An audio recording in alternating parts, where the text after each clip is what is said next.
各位好，各位好，嗨，又係我 Photo 人的聽聲啦。你見到我揸緊車喎，咁你去邊度啊？咁最近咧有朋友咧就介紹咧一個觀鳥區咧就俾我去，咁我話咁佢就講話，哎呀呢啲你咧未去過啲觀鳥區，你嗰啲咩 nature park 啊碎料嚟嘅啫咁嘅，咁我話係咪真係咁厲害啊？咁我上個禮拜咧就去咗一次，哇！發覺我真係好大嘅分別喎咁嘅，咁我覺得咧都值得係介紹俾大家影友咧，特別係中意影雀仔嘅朋友，去呢個觀鳥區咧嗰度咧去睇一睇咁嘅。好，咁今日咧我又再次驅車去咧呢個觀鳥區啦。咁我想順道介紹下嗰個觀鳥區，究竟大家咧如果第一次去或者大家會有機會去嘅話，究竟點樣行啦嚇？咁好，我哋出發，而家去咯喎。OK，好。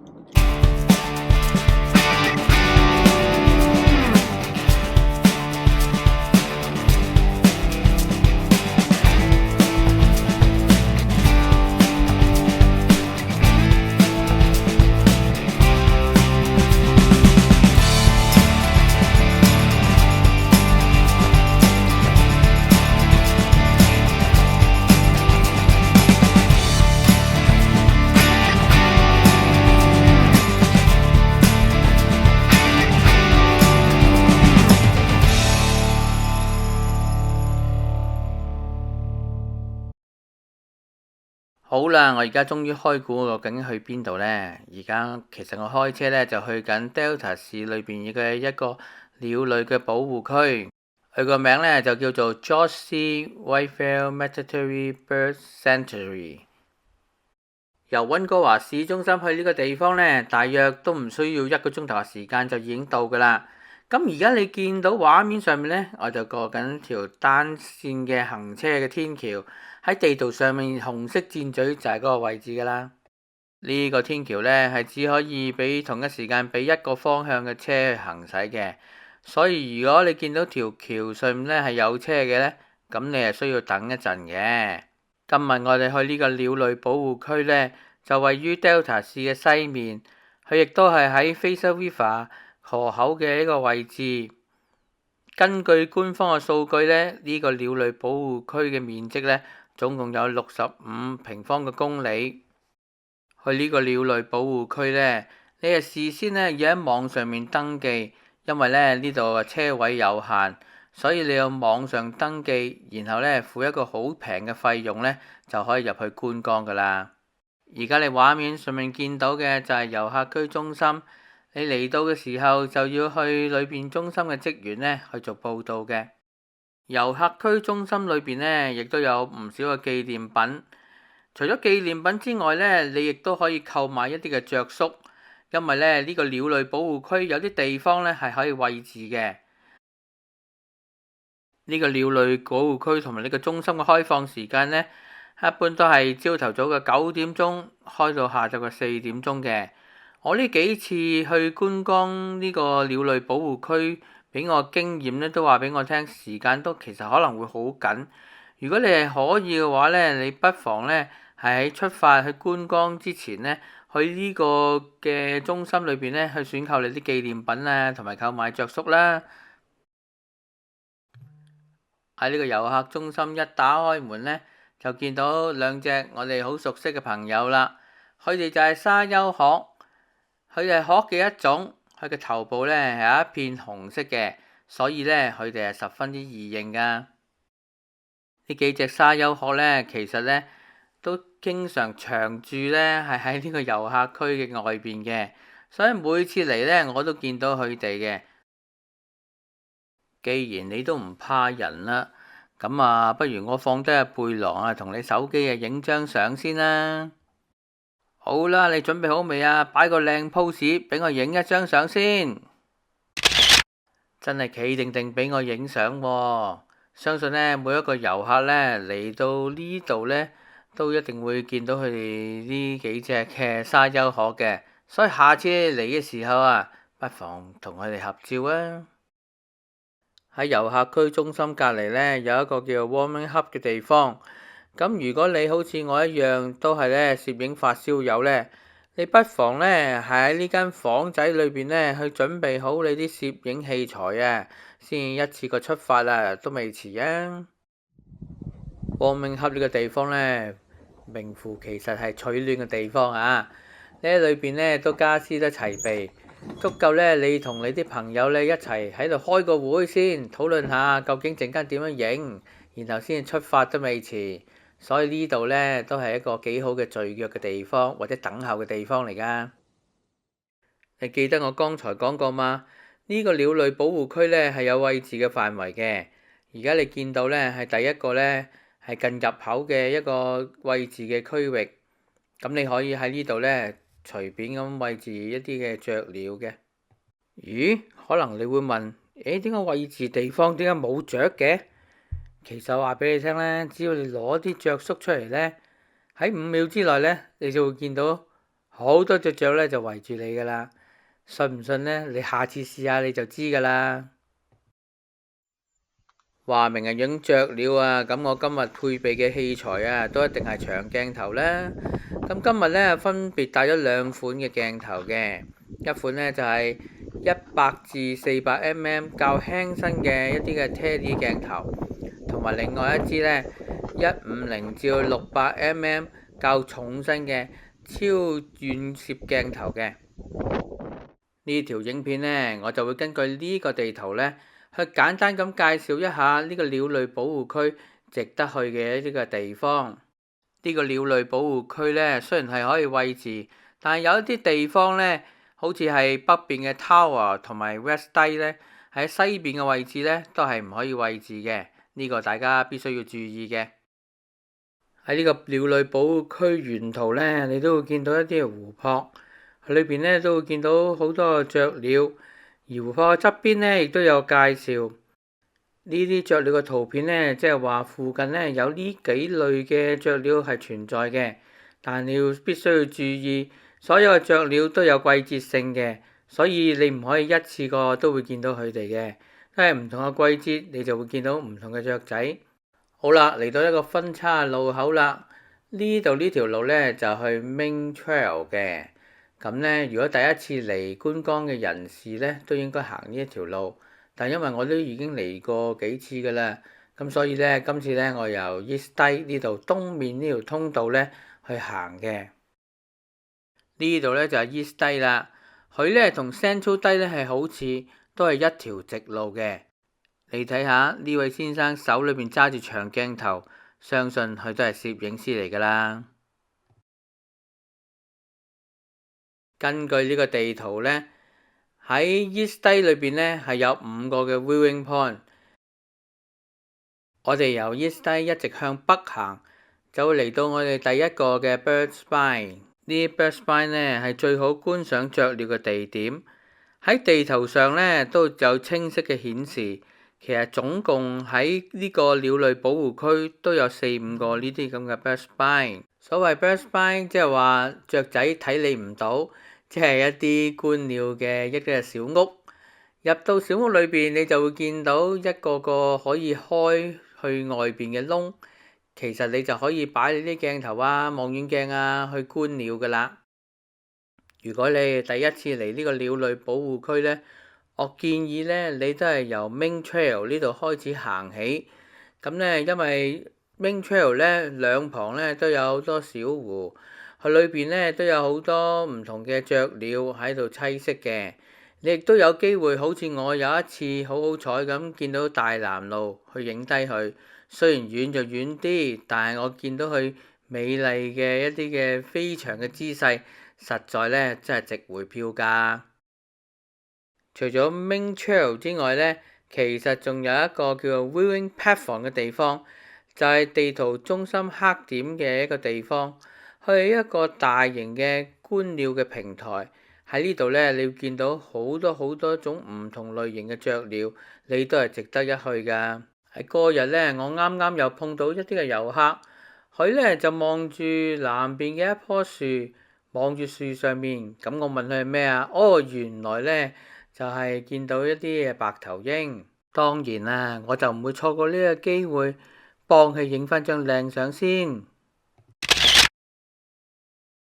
當我哋已經行過呢個 viewing platform 之後呢，咁我哋呢就喺呢個 Central Dive 嗰度呢出發。Central Dive 同 East Dive 呢都係好似嘅，都係有一啲樹蔭嘅一啲嘅通道，而且係一條好直嘅路嚇。你呢由另外一邊呢就望去另外一邊呢，根本就見唔到盡頭嘅。Central Dive 向北行，好快呢見到左手邊呢有條通道嘅，呢條通道呢就係通去另外一個 Bird Spy 嘅地方嚟嘅。影雀鳥相呢，除咗技巧啊，同埋有敏鋭嘅觸覺之外呢，其實呢耐性都係最緊要㗎。咁所以呢啲 Bird Spy 呢，除咗即係提供一啲理想嘅位置俾我哋拍攝之餘呢，我哋呢亦都喺 Bird Spy 裏邊呢去休息、去等候。如果喺戶外嘅地方嚟講呢，就其實就冇咁方便。有時遇着冬天同埋較凍嘅季節嘅話呢，咁呢其實呢啲 Bird Spy 呢就非常之有用啦。呢啲咁嘅屋仔啊，喺呢個雀鳥保護區都有7、8個嘅。攝影師呢就入嚟啦，坐喺呢啲木凳上面，咁然後呢就攞啲長鏡就對出去呢個咁嘅窿外邊，咁然後呢觀察下睇附近有冇雀鳥，就啱角度就可以拍攝㗎啦。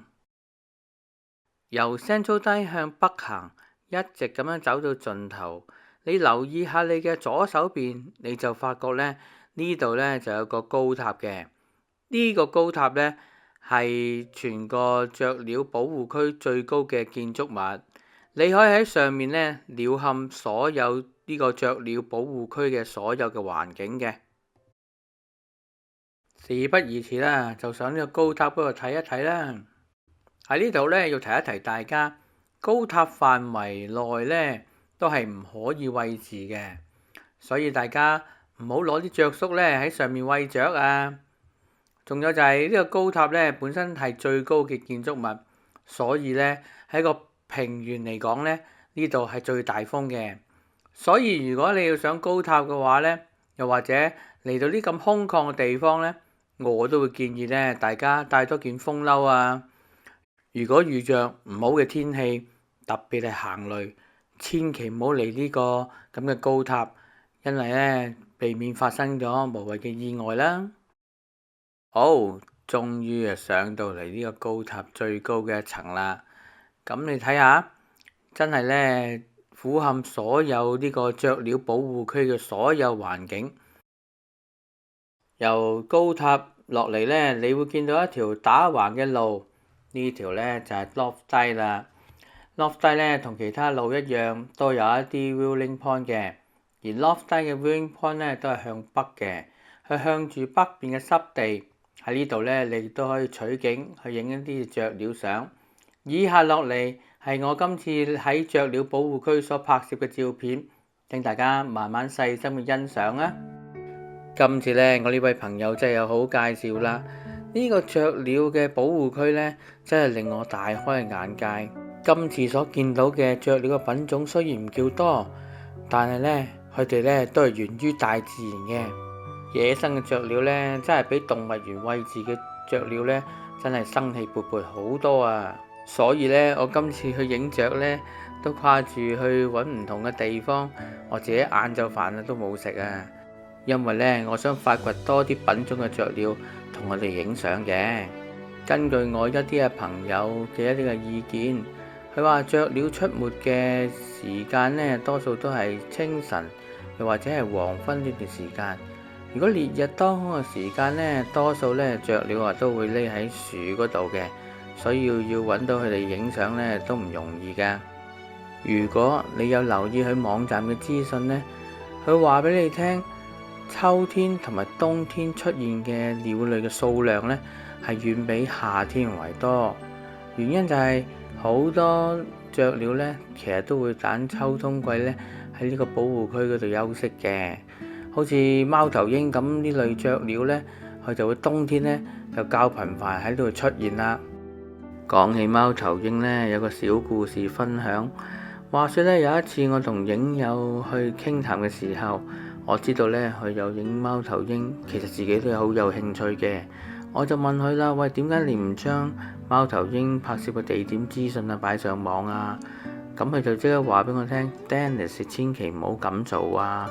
因為呢，貓頭鷹係一啲受保護嘅品種，立亂將咧受保護品種嘅藏身嘅位置咧擺上網呢，你實俾人話㗎。咁所以呢，我哋有時呢，去影呢啲受保護嘅品種嘅時候，都要好小心，即係呢，唔可以咧立亂將佢嘅藏身位置或者係拍攝嘅 location 呢擺上網嘅，因為你都會影響到佢日常嘅生活㗎。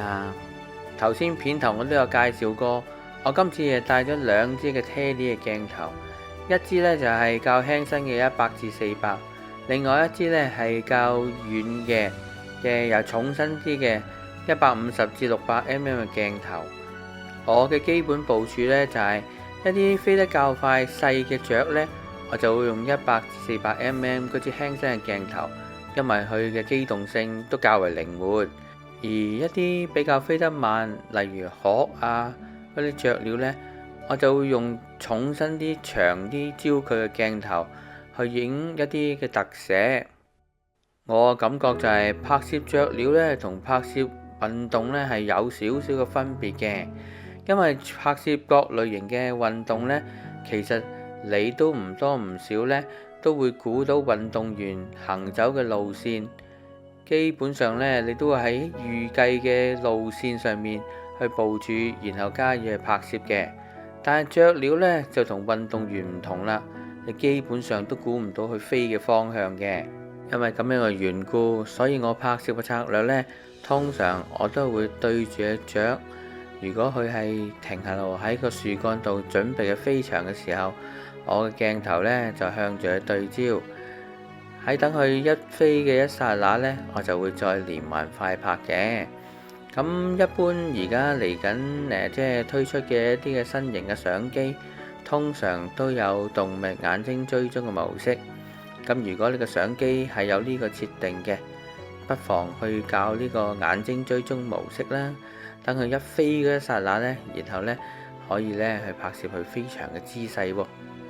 喺呢個雀鳥保護區呢，有超過300多種嘅雀鳥，咁呢，但係佢哋呢都係出沒喺唔同嘅季節嘅，咁所以好肯定話俾你聽，我呢就除咗呢一排嚟呢度影雀之外呢，我肯定其他嘅季節呢，我都會呢過嚟呢去睇下，我會見到一啲嘅新嘅品種。